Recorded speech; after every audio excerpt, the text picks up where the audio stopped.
It's the biggest burglary in British history.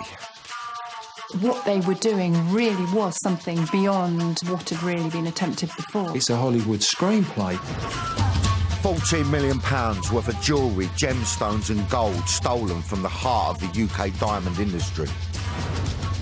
To do Hatton Garden, that's a little bit special. Let's make no mistake about it, they didn't think they were going to get caught. Following today's verdicts, which saw 3 more members of the gang responsible sent down.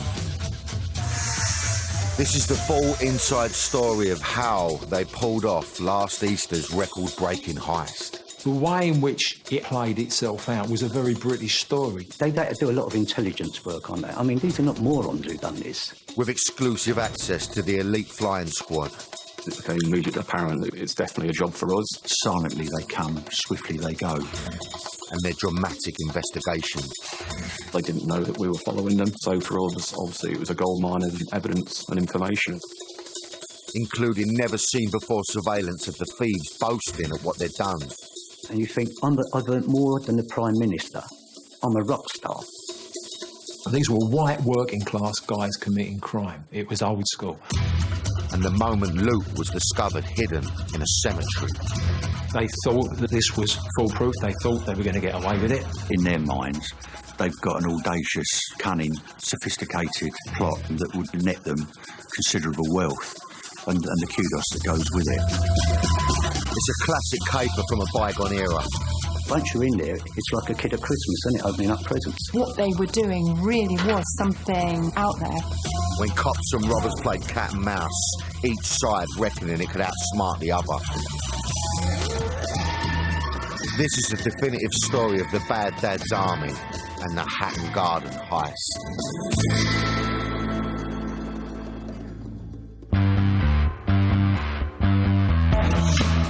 So who could have possibly pulled off Britain's biggest jewellery heist? Organised crime groups from Russia or Eastern Europe?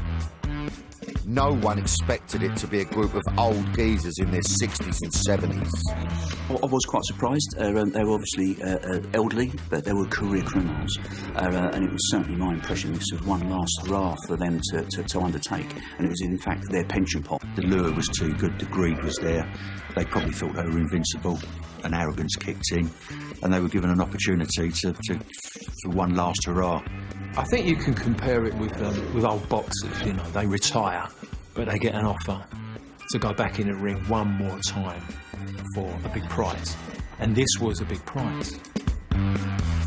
Together, the gang conspired to break into a vault in the centre of London's jewellery trade. To take on such an audacious job would need experienced thieves with previous form. First up, Brian Reader, dubbed by the others as the Master. Aged 76, he's the old man in the gang. As early as 2012, he started planning the Hatton Garden heist. I mean, he's been described as the governor, the master, the organiser. He would see himself as the top of the tree in this group. He's a career criminal. He has previous convictions, notably for being involved in the Brinksmat robbery. In 1983, 6 armed men in balaclavas stole gold, cash and jewellery from a warehouse at Heathrow Airport. Reader's involvement in the Brinksmat theft was an indication of the same sort of desire to carry out the big, dramatic crime that gets him remembered. Reader was sentenced to 8 years for handling some of the stolen bullion. What we know of this gang is you've got Brian Reader, who's the master, who would have identified the skills required for this particular criminal enterprise, and it's his contacts within the criminal underworld that would have then put that team together. Next, they needed a lookout. Enter 74-year-old John Kenny Collins. He would recce Hatton Garden to check out the premises. Collins would also be the all-important getaway driver and was again a man with form. John Collins has been convicted of robbery on 2 occasions. Second occasion it was armed robbery on a jeweller's. He again has got a significant criminal pedigree. Daniel Jones was the muscles. He was at the heart of extensive planning and would be instrumental in gaining access to the vault. Daniel Jones is again an organised criminal. He has spent a considerable amount of time in prison. He's the younger, he's the fitter, and that's what he brings to the group. 67-year-old Terence Perkins would take on responsibility for the drilling.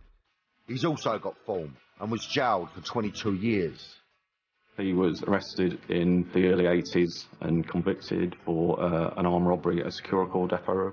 6 males went in there with sawn-off shotguns over an Easter bank holiday weekend again and stole almost £7 million. So he's got considerable criminal history. And then there's red-haired Basil, a mysterious character. His true identity is unknown, and he remains at large. Basil is the name given to him by the co-defendants. Whether that's his real name or not will soon be established with hope. Each of the gang members had their role to play. You've got the 4 main players here. They've got the background, they've got the connections, they've got the networking in the criminal underworld that can put all of these components together and mastermind the job. We know that within criminal gangs, people have different sorts of responsibilities, but also that psychologically people play different roles. People are important in keeping the gang together in different ways, and the success of a gang is very much dependent on getting that delicate balance just right.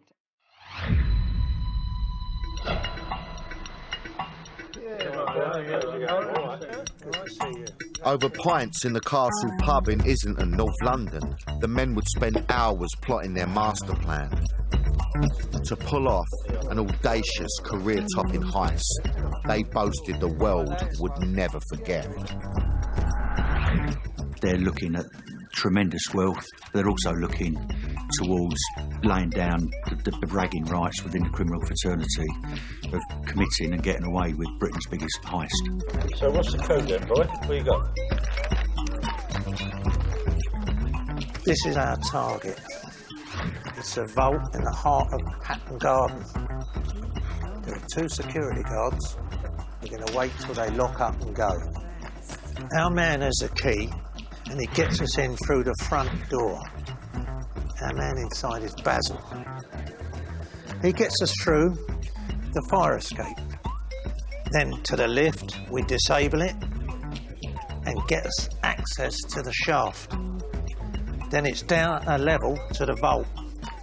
We cut through the alarm wires, force the gate to the vault door, and then there's just a little matter of a reinforced concrete wall.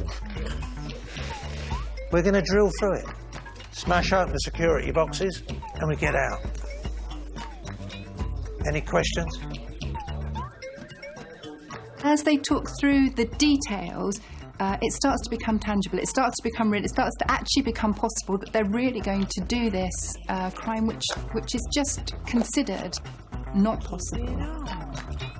They've had to do a lot of intelligence work on that. I mean, these are not morons who've done this. But what will give them the greatest notoriety but respect in the criminal underworld is that it's a crime without violence. Their target, Hatton Garden in central London. The area has been the centre of the diamond industry for centuries. Today, around 300 businesses are based there, representing one of the largest clusters of jewellery retailers in the UK. As such, it's long been a favourite target for thieves. In an effort to stop them, a cutting-edge high-security vault was built in the 1940s in the basement of 88 to 90 Hatton Garden. With London now a world centre for diamonds, jewel bandits have made this city thoroughfare their favourite target. To foil the thieves, Hatton Garden now has its own giant strong room. A 2-foot-wide bomb and burglar-proof door opens up a labyrinth of safes. It's the only one of its kind in Britain. Nearly 1,000 individual safes are contained within this mass of steel and reinforced concrete. Jewel thieves will have to transfer their activities to other countries. Today, the vault contains almost 1,000 safety deposit boxes full of cash, gold, diamonds and gemstones. the vast majority belonging to Hatton Garden jewellers. Hatton Garden is really where we get all our stones, all our material, whether it's chains, anything that we need, tools, we get from Hatton Garden. Hatton Garden is the centre of the jewellery trade in the UK and has been since medieval times. So it's not rocket science to know that if you've got a vault in Hatton Garden, that this is going to be packed full of goodies, that the prize is going to be huge. You know, England's sort of, I don't know, Tower of London of diamonds.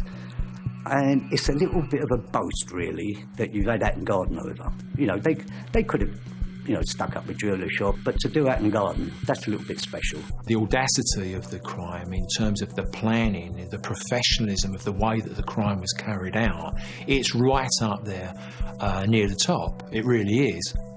By selecting this target, they were planning a job that would put them right up there, alongside Britain's most ambitious ever heists, including the notorious 1963 Great Train Robbery, the foiled Millennium Dome diamond theft in 2000, and the £53 million raid on the Securitas cash depot in Kent in 2006.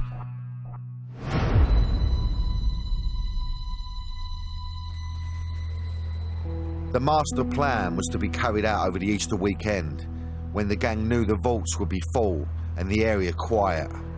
On Thursday, the 2nd of April 2015, Brian, the master reader, boarded the number 96 bus, heading in the direction of Hatton Garden.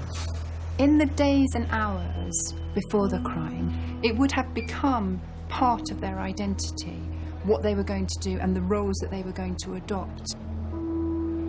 And you end up with a sense of destiny, a sense of elation. They were finally going to act out something that they had long anticipated, and it would have been an almost unreal feeling. Let's make no mistake about it. They didn't think they were going to get caught. They thought that this was foolproof. They thought they were going to get away with it. Around the same time, security guards at the Hatton Garden safe deposit were locking the vault.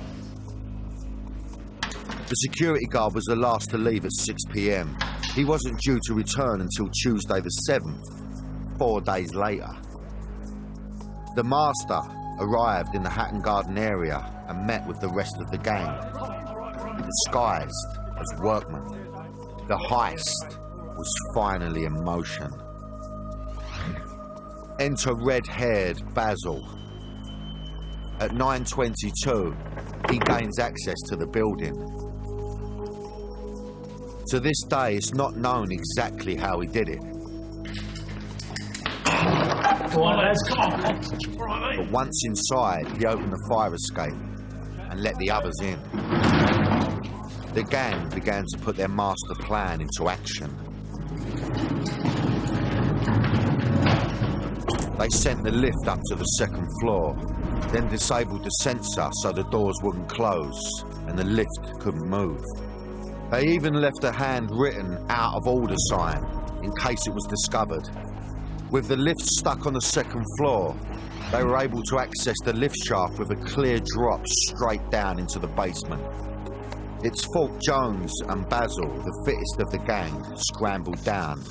Despite initial news reports, there was no abseiling. They were now a step closer to a vault full of millions of pounds worth of jewels, gold and cash. Stage 1 complete, but they still had several obstacles between them and their reward. Next, the intruder alarm. This they attempted to deactivate by cutting through a telephone cable and snapping the backup transmitter's aerial. They then cut the power cable to a magnetic lock on an iron gate and smashed through a wooden door to allow the rest of the gang, who hadn't come down the lift shaft, through. Using an angle grinder, they cut through a second metal gate which protected the actual vault. Then all that was between them and the loot was the vault door and a concrete wall, 1/2 metre thick and reinforced with steel. Be careful, lads. They'd come prepared, equipped with heavy cutting gear. To access the diamonds, They used the diamond, a specialist diamond-tipped high-powered coring drill designed to penetrate concrete and stone. Careful, Dan. The drill was fitted with metal teeth known as cores, which grind away at the surface to create a hole. It's capable of spinning at 667 RPM in top gear and features a water cooling system to prevent it from overheating. They plan to drill a hole 25 centimetres by 45 centimetres in the wall, just big enough for someone small to squeeze through. It was a skill the pensioners had picked up by watching clips on YouTube.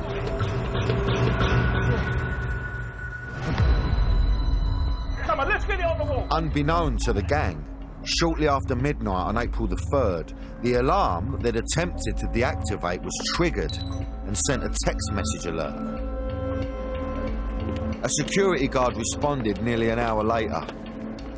After examining the front door and peering through a letterbox, he decided the building was secure and left without going inside. Hello? Yep, all good here. False alarm. The police were also notified of the alarm, but the call wasn't graded properly, which meant they didn't think they needed to respond.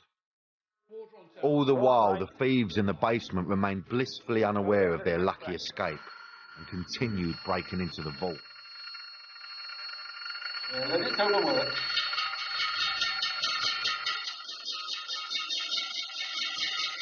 That's it, mate.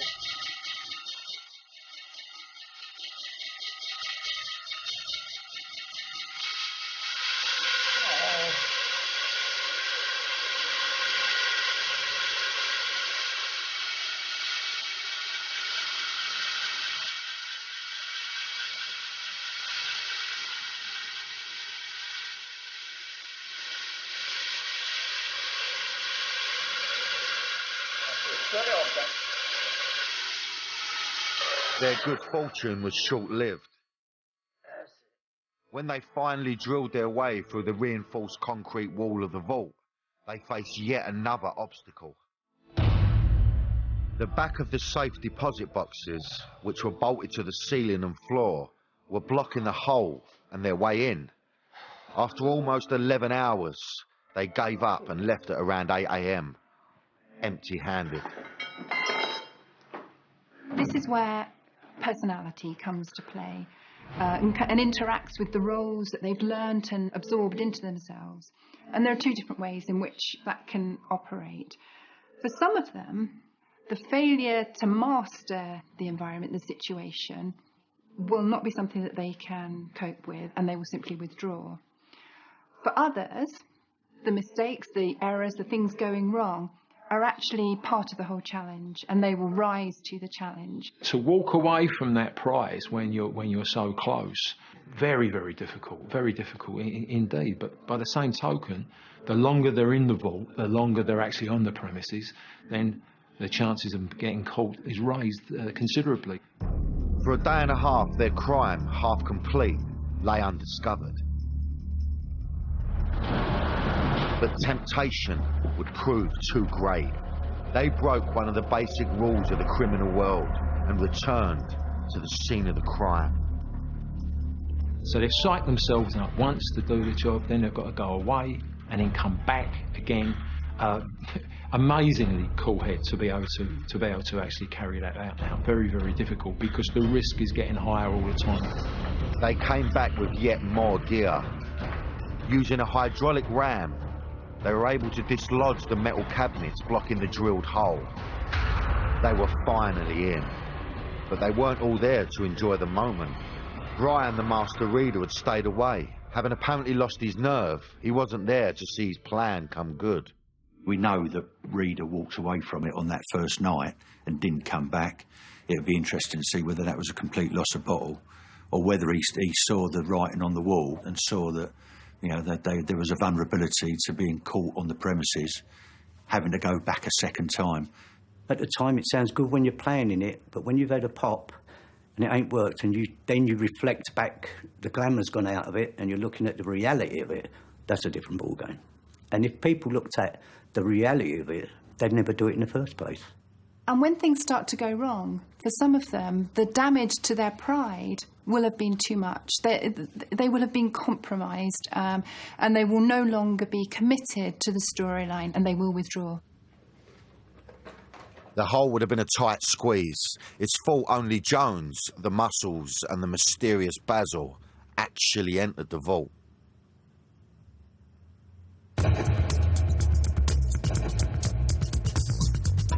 Once inside, they forced open 73 safety deposit boxes, filling bags and even wheelie bins with jewels, gold, precious stones and cash. Once you're in there, it's like a kid at Christmas, isn't it, opening up presents. They just pop in boxes, and inside the boxes, there's all prizes. One of the interesting things about the case is that a relatively small number of the deposit boxes were broken into, given the amount of time that they were in there. The deposit boxes are not hard to break into once you're actually in the vault. I don't know if they felt that they had enough money, enough jewels, and enough loot, or if they were targeting certain boxes. It's interesting.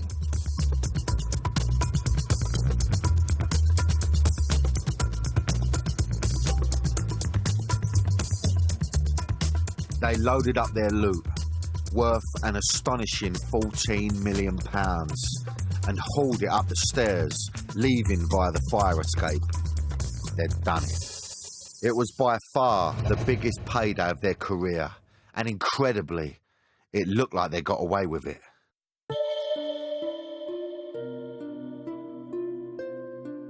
Another 2 days went by before the theft was finally discovered. On Tuesday, the 7th of April, security guards arrived for work at around 8 o'clock. They called the police, triggering a major investigation by the elite flying squad. It was a burger in Hatton Garden. It was going to be high value, and so we decided straight away, yes, we'd take it, get down there, assess it, and then we'll develop it from there. You know, within a few hours, it became apparent that it was a really serious crime, and that it's definitely a job for us.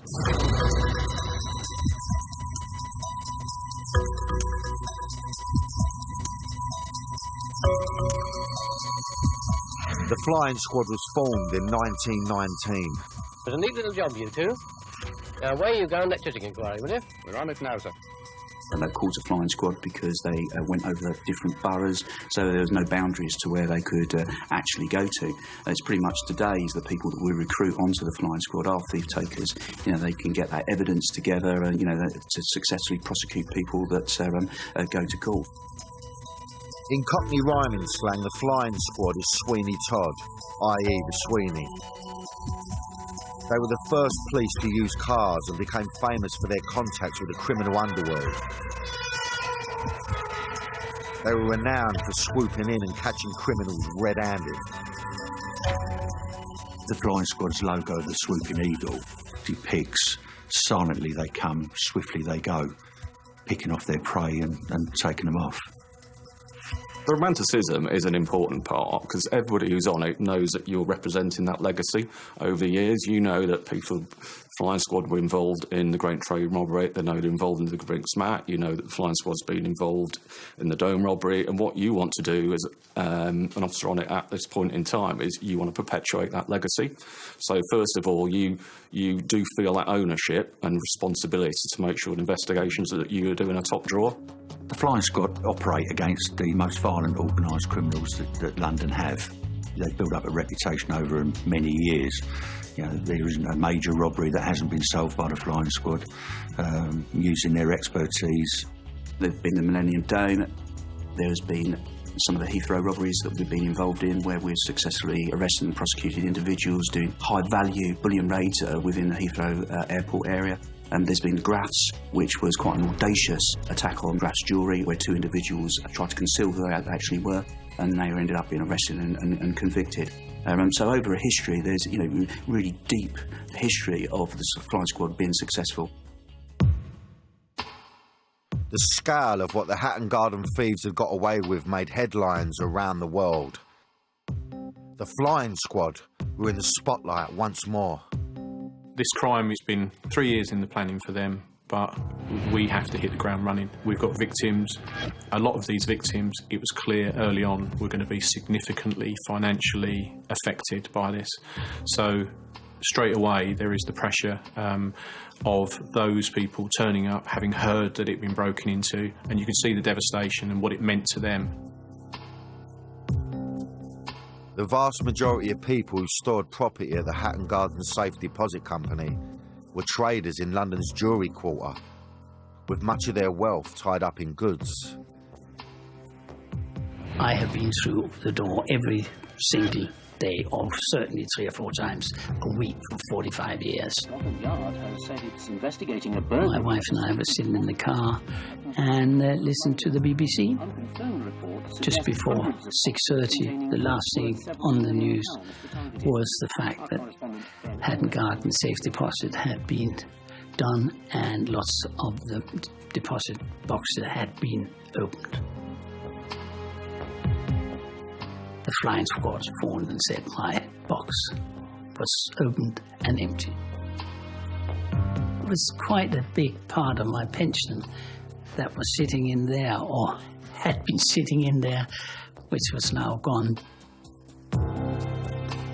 I needed to see my box, which I did. Box 998, completely broken and empty.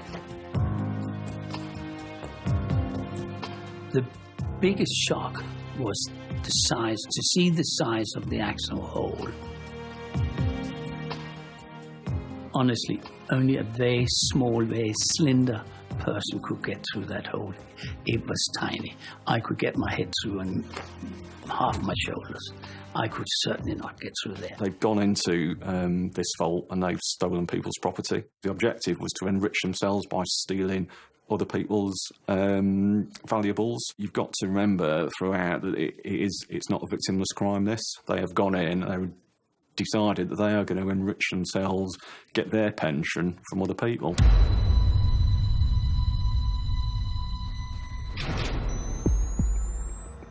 The Hatton Garden investigation was a classic case of cops and robbers.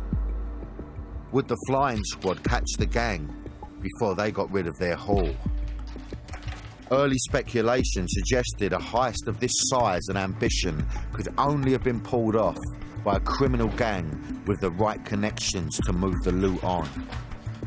The first clues would come from piecing together CCTV footage.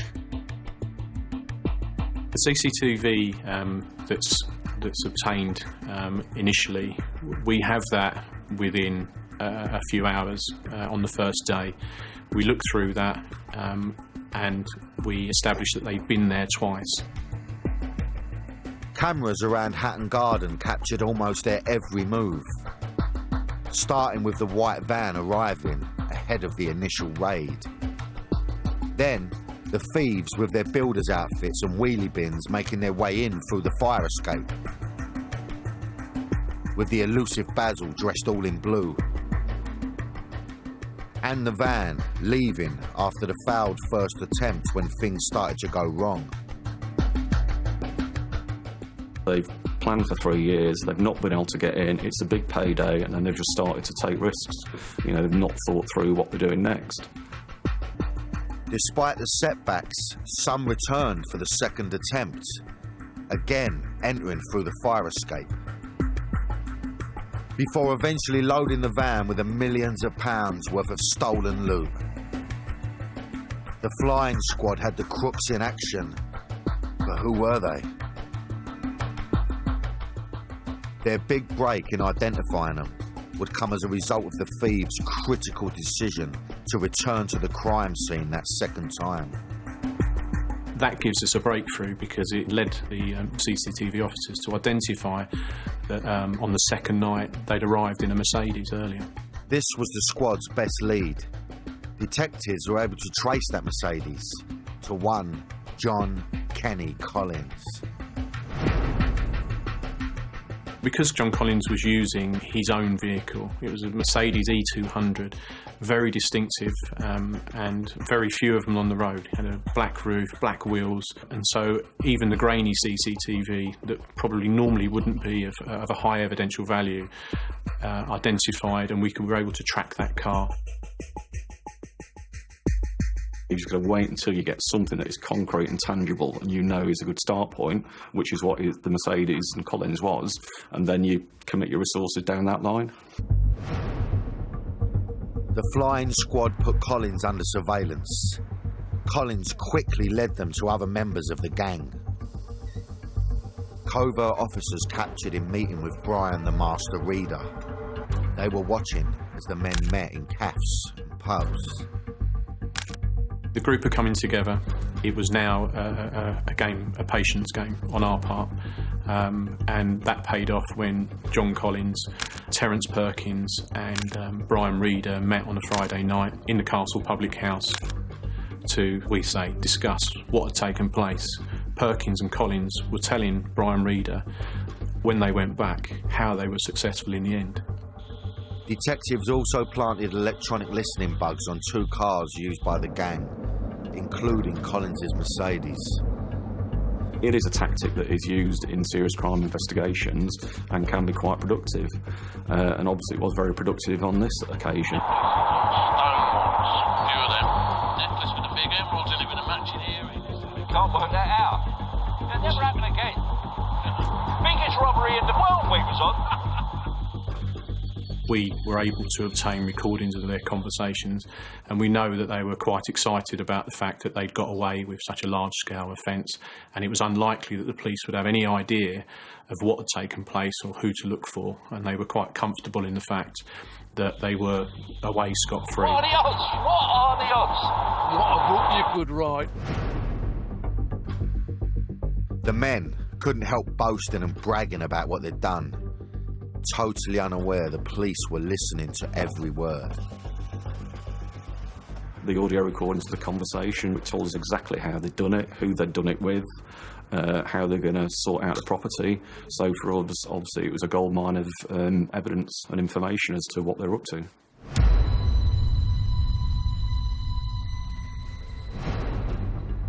What they were up to is known in criminal circles as the slaughter.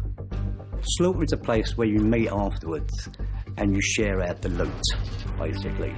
And everyone gets their share, because it's amazing. You know, you're looking at and you think, I've earned more than the Prime Minister at this time. You know, I'm a rock star.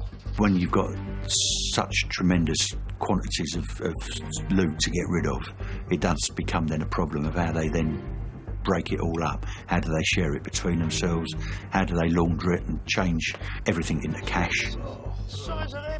After the heist, the gang members who'd been at the vault on the second night started to distribute their haul. The icing on the cake. Some of the main players, some of the older guys, really made their reputations as people who could shift stolen goods. That's what they did. That was their skill going back many decades. Worth working over the Easter weekends? What do you reckon? I reckon it was a good one. In May, around 6 weeks after the heist, it was time for the exchange. Possibly thinking the heat had died down, Collins arranged for members of the gang to gather a substantial amount of the loot to redistribute. Here he is on CCTV scouting out the location with his dog, Dempsey. At the pub car park in Enfield, North London, he met a long-time friend. This man, Hugh Doyle, who runs a business next door to the car park. Police believed that the 42-year-old let them use the yard to transfer the loot. Now, the reason why they wanted to do it in that area was because they didn't want to do a boot-to-boot in the street. So if they did a boot-to-boot exchange within the street, it potentially looked like a drugs deal to a passing police officer or a member of the public, and obviously they could lose everything that they've worked for 3 years over a simple error like that. So they wanted to use that car park area because it gave them some degree of privacy. Obviously, they didn't realise that it was covered by a camera. They didn't know that we were following them. The exchange itself happened the following day. This too was recorded on CCTV. Collins arrived on the scene along with another of the ringleaders, Daniel Jones, who wore shorts for the occasion. You know at this point that this is the day that you are hoping that this is going to be right. The adrenaline is, let's hope that we're actually going to find something here, because it'd be one thing to arrest the group together, but what we wanted was property. Enter two more characters. William Lincoln was, the police believed, recruited prior to the burglary to help transport and conceal the main loot. And to have recruited his nephew, John Harbinson, as a taxi driver to also help with transport. Harbinson was also alleged to have been storing a large amount of the loot after the initial slaughter. This was said to be the moment that 3 bags containing diamonds, watches and necklaces were shifted from John Harbinson's taxi to Collins's Mercedes. The 3 bags that had been exchanged behind the pub contained at this point an estimated £2 to £4 million worth of diamonds and gold. With the exchange done, Collins and Jones drove off with a boot full of loot. In the same distinctive Mercedes Collins had driven to Hatton Garden on the second night of the heist, which we now know was the beginning of the gang's undoing.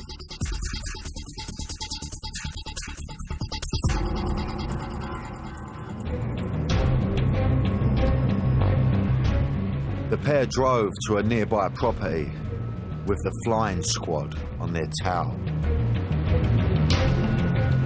We had weeks of surveillance showing the principals meeting up. We had the audio recording saying what they'd done and how they were going to do it, and eventually we had some property coming out of the woodwork. So at that point, we've got sufficient there. There'd be no reason to delay the rest any longer. So that was why we made a decision at that point to go in.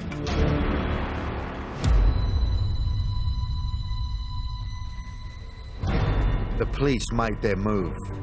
In coordinated raids with more than 200 officers, they hit 12 addresses in London and Kent, including the home of Brian, the master reader. In his house, a diamond tester and a book on the diamond underworld. It was very important because obviously they can dispose of property, they could disappear. We don't know what each of them had at that point in time. Anything could happen, so it was key to arrest any of the principal conspirators at that point in time. Police also nicked Collins and Perkins, along with Jones. In the group's possession were the 3 holdalls from the car park exchange containing millions of pounds worth of loot. A search of Collins's house revealed a large amount of cash, watches, jewellery and a money counter. At Jones's property, police found face masks, a drill and cash. With Perkins, they found jewellery, cash, blue overalls and white gloves. They were surprised, obviously very disappointed. They would still have been, no doubt, actively in their minds trying to work out how they're going to minimise their criminal responsibility. It's not until they're interviewed and they obviously will walk through the evidence that we had against them that they realised how comprehensive the investigation had been against them and the amount of trouble that they were in at that point in time. The aftermath is a bit of a surprise that the loot was still in their homes. That's kind of surprising given the professionalism and the care that the crime had actually been carried out with. It's a bit surprising that there wasn't more professionalism in the moving on of the goods afterwards. They've been focused on how they get in, not leaving any forensics. Those kinds of details which prove in their minds that you are a professional. But actually, it's the banal details that really makes one into a professional criminal, that really would have ensured that they weren't caught. Several other men were also picked up as part of the raids. William Lincoln denied any involvement with the heist and said he was given 3 bags by Collins and told they contained paperwork and bric-a-brac. John Harbinson was also arrested, but denied knowing what was in the bags, claiming his uncle told him it was a load of old shit. In his defence, Hugh Doyle said he had no idea what the ringleaders were planning and no knowledge of what was taking place. This man was also arrested, Carl Wood. The prosecution alleged he was at the burglary on both nights, but didn't go inside on the second visit because he bottled it. He denied ever being at the heist. It was nice for people like Perkins and Jones to see Brian Reader sitting in the same police station as them, because they're going to be sitting there thinking, how's he got here? Obviously they just stay deadpan because they're experienced criminals. They're not going to give anything away within a police station or acknowledge other people, so it's just deadpan. Don't know who it is.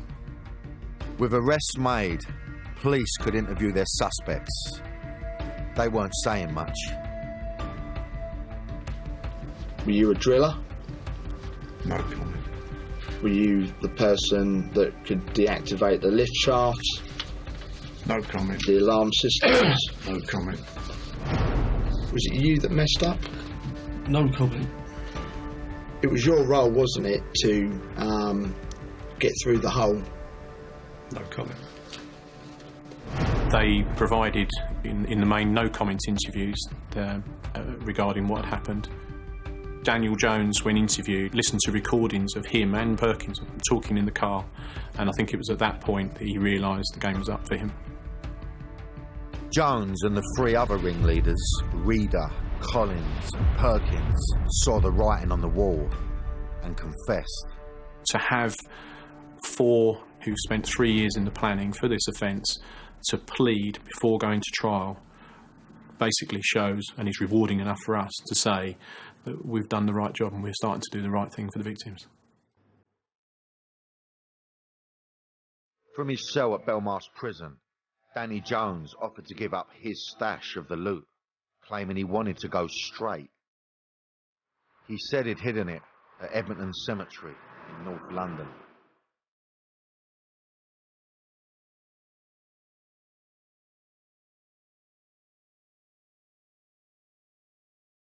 Police searched graves, digging for around 2 hours, uncovering jewellery and precious stones.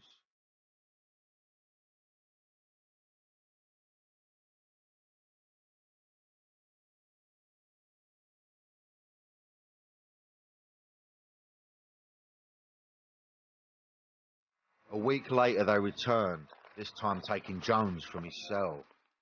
He led them to a different grave.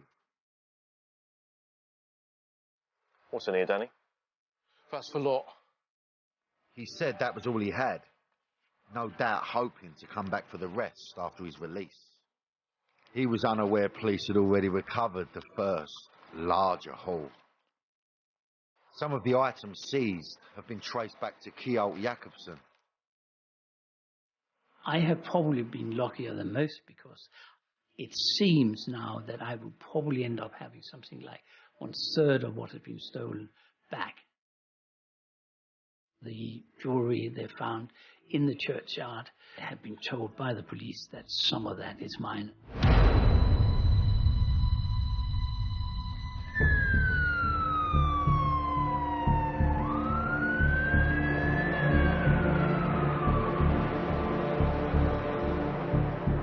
Police had recovered some of the stolen property, and they had their 4 ringleaders.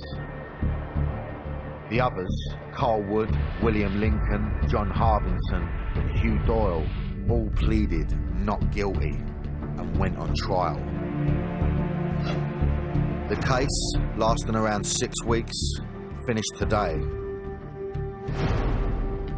Wood and Lincoln have both been convicted of their roles. They played their part in conspiring to pull off Britain's biggest heist. Doyle was cleared of conspiracy to conceal, but found guilty of concealing property. John Harbinson was cleared of all charges.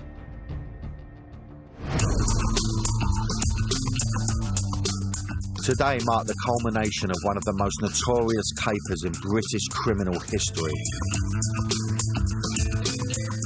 truly audacious plot, masterminded by a cunning gang of pensioners.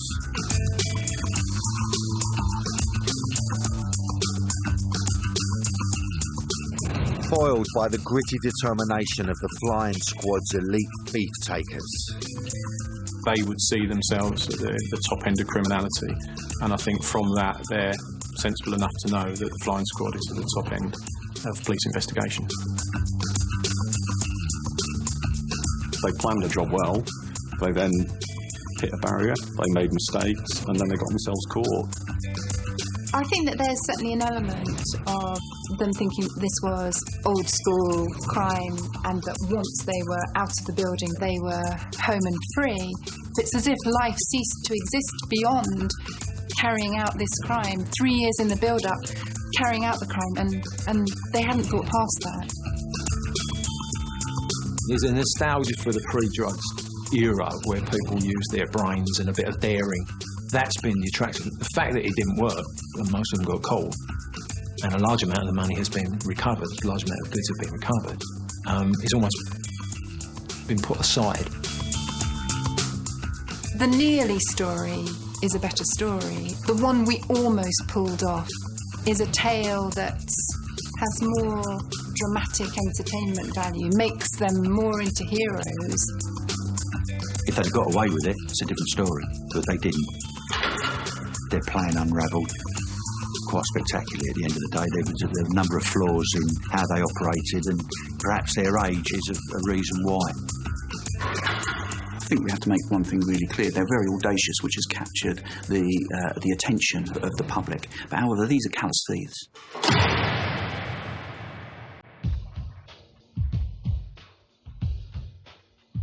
The guilty men are now serving time. Well, all except one, that is. Basil, or whatever his real name is, seems to have got away with it. For now. He's still out there somewhere, along with £10 million of missing loot. Obviously, we're going to still continue looking for Basil. You know, the investigation's not completed, even though we have convictions. There are a number of avenues of inquiry we've still got left. It's work out who Basil is and see if we can get him to court. It's identifying the outstanding property. So although we've got to this stage, which is a nice point in the investigation, there is still lots of work to do on it. And one of them is catch Basil. It's interesting that they're not giving him up. I wonder what that's about and whether there's more to the story than we know. There's a certain amount of frustration. They won't cease until obviously they complete their investigation, and that will be the tenacity and their drive. I've got every confidence that they will actually get there. That's all part of the myth of a good heist. Someone not being captured, which put that alongside the missing loot, you've got stories for generations.